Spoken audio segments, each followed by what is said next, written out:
നമസ്കാരം. Gulf middle east മേഖലയിലെ ഏറ്റവും പുതിയ വാർത്തകളും വിശേഷങ്ങളും വിശകലനങ്ങളുമായി മിഡിൽ ഈസ്റ്റ് ദിസ് വീക്ക് എന്ന ഈ വാരാന്ത്യ പരിപാടിയിലേക്ക് എല്ലാ പ്രേക്ഷകർക്കും ഒരിക്കൽ കൂടി സ്വാഗതം. ദുബായിലെ മലയാളികൾക്കിടയിൽ ഹോട്ടൽ ഭക്ഷണശീലം വർദ്ധിക്കുകയാണോ അതോ പ്രവാസികൾ അമിത ഭക്ഷണപ്രിയരായി മാറുകയാണോ? ഇത് സംബന്ധിച്ച അന്വേഷണവുമായാണ് നമ്മൾ ഈ അധ്യായം ആരംഭിക്കുന്നത്. ദുബായിൽ കഴിഞ്ഞ ഒരു വർഷത്തിനുള്ളിൽ 100 കണക്കിന് റെസ്റ്റോറൻറ്റുകളാണ് പ്രവർത്തനം ആരംഭിച്ചത്.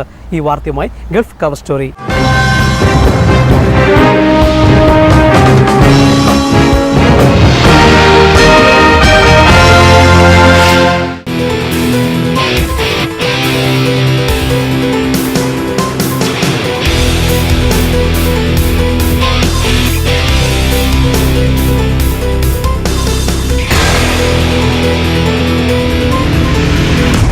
ദുബായിൽ അടുത്ത കാലത്ത് കൂടുതലായി പ്രത്യക്ഷപ്പെട്ട ഓപ്പണിംഗ് സൂൺ എന്ന പരസ്യ ബോർഡുകളാണ് മിഡിൽ ഈസ്റ്റ് ദിസ് വീക്കിനെ ഇങ്ങനെയൊരു വ്യത്യസ്തമായ അന്വേഷണത്തിലേക്ക് വഴിതെളിച്ചത്.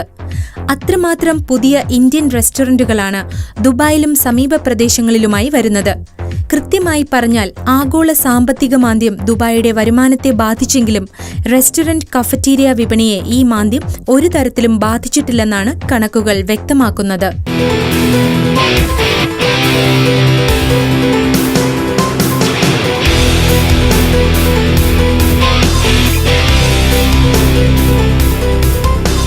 ദുബായിലെ മലയാളികൾക്കിടയിൽ ഹോട്ടൽ ഭക്ഷണത്തോടുള്ള പ്രിയം വർദ്ധിച്ചതാകാം ഇതിന് ഒരു പ്രധാന കാരണം. അല്ലെങ്കിൽ സ്വന്തം ഭാര്യയുടെയോ മെസ്സിലെയോ ഭക്ഷണം സ്ഥിരമായി കഴിച്ച് അതിൽ മടുപ്പു തോന്നുന്നവരുടെ എണ്ണം വർദ്ധിച്ചതുമാകാം. അതുമല്ലെങ്കിൽ ഒരു ചേഞ്ച് ഇഷ്ടപ്പെടാത്തവർ ആരാണ്? ഇതാ ചില ഹോട്ടൽ ഭക്ഷണപ്രിയരുടെ വാക്കുകളിലേക്ക്. കാര്യം ആർക്കും വീട്ടിൽ ഫുഡ് ഉണ്ടാക്കാനായിട്ടുള്ള രണ്ടുപേരും ജോലിക്ക് പോകുന്നതുകൊണ്ട് ഫുഡ് ഉണ്ടാക്കാനായിട്ടുള്ള ബുദ്ധിമുട്ടും പ്രയാസങ്ങളൊക്കെ ഉണ്ട്.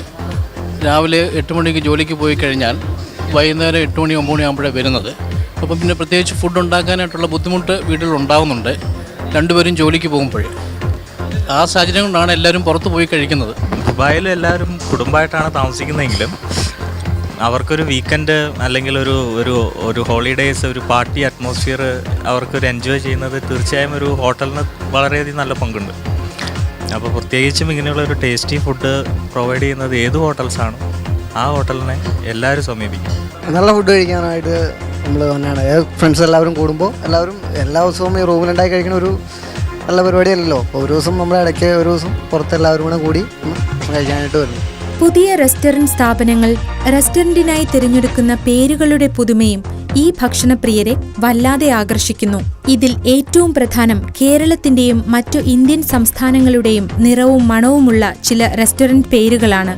കാലിക്കറ്റ് പാരഗൺ, കേരള കിച്ചൺ, ട്രാവൻകൂർ, കുമരകം, കീർത്തി, ചാണക്യ, പെപ്പമിൽ, ബാംഗ്ലൂർ എംപയർ, ശരവണ ഭവൻ, അഞ്ചപ്പാർ, അപ്പക്കടൈ, ഡൽഹി ദർബാർ, സിന്ധ് പഞ്ചാബ്, ബോംബെ ചോപ്പാത്തി, ദോശ പ്ലാസ എന്നിങ്ങനെ നീളുന്നു ഇന്ത്യൻ പെരുമയുള്ള ഈ റെസ്റ്റോറന്റുകളുടെ പേരുകൾ.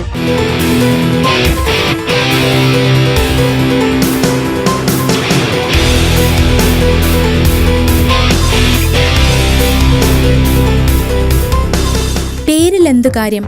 രുചിയിലും സ്വാദിലുമാണ് ഈ പുതുമ വേണ്ടതെന്ന് വാദിക്കുന്നവരും നിരവധിയാണ്. ഇത്തരക്കാർക്ക് മറുപടിയുമായി റെസ്റ്റോറന്റ് ഉടമകൾ പുതിയ പുതിയ നമ്പറുകളാണ് പുറത്തിറക്കുന്നത്. വ്യത്യസ്തമായ കേരളീയ ഭക്ഷ്യമേളകളാണ് ഇതിനായി അവർ തിരഞ്ഞെടുക്കുന്നത്. Kumarakom food festival, Kerala food festival, ഇങ്ങനെ നീളുന്നു ഈ പേരുകൾ. ആക്ച്വലി ഒരു വീക്ക് ഫുൾ നമ്മൾ കുക്ക് ചെയ്ത് കഴിയുമ്പോൾ നമുക്ക് വീക്കെൻഡിൽ ഒന്ന് റിലാക്സ് ചെയ്യാൻ വേണ്ടി നല്ല ഹോട്ടലിൽ പോയി അവരുണ്ടാക്കുന്ന ഭക്ഷണം കഴിക്കണമെന്നാണ് താല്പര്യം. ബാക്കി വീക്ക് ഡേയ്സിലെല്ലാം നമ്മൾ തന്നെ കുക്ക് ചെയ്യുമ്പോൾ വീക്കെൻഡിൽ പോയി നമുക്ക് ടേസ്റ്റുള്ള ഫുഡ് വെളിയിൽ നിന്ന് കഴിക്കാനായിട്ട് നമ്മൾ ആഗ്രഹിക്കുന്നത്, ഫാമിലി ആയിട്ടൊരു ചേഞ്ചിന് വേണ്ടി. ഹോട്ടലുകളിൽ വരുന്നതെന്ന് വെച്ചാൽ നമുക്ക് ഇതുപോലെ വറുത്തരച്ചൊക്കെ നമ്മൾ വീടുകളിൽ ഉണ്ടാക്കുന്നതാണ് ബുദ്ധിമുട്ടാണ്. ഇൻസ്റ്റൻറ്റ് ഫുഡുകളാണ്. അപ്പോൾ അതുപോലെ ടേസ്റ്റി ആയിട്ട് നമുക്ക് ഫാമിലി ഫുഡായിട്ട് നമ്മുടെ ഒരു നാടൻ ഒരു ഗ്രാമീണ രീതിയിലുള്ള ഫുഡ് കിട്ടാൻ വേണ്ടിയിട്ടാണ് ഇതുപോലുള്ള ടേസ്റ്റി ആയിട്ടുള്ള ഹോട്ടലുകളിൽ നമ്മൾ വന്ന് മെയിനായിട്ടും കഴിക്കുന്നത്. പ്രവാസി മലയാളികളിൽ അടുത്ത കാലത്ത് വർദ്ധിച്ച ഈ ഹോട്ടൽ ഭക്ഷണപ്രിയം കൂടുതൽ പേരെ റെസ്റ്റോറന്റ് നടത്തിപ്പുകാരാക്കി മാറ്റിയിരിക്കുകയാണ്. ഈ പുതിയ മാറ്റത്തിൽ റെസ്റ്റോറന്റ് ഉടമകളും വലിയ പ്രതീക്ഷയിലാണ്.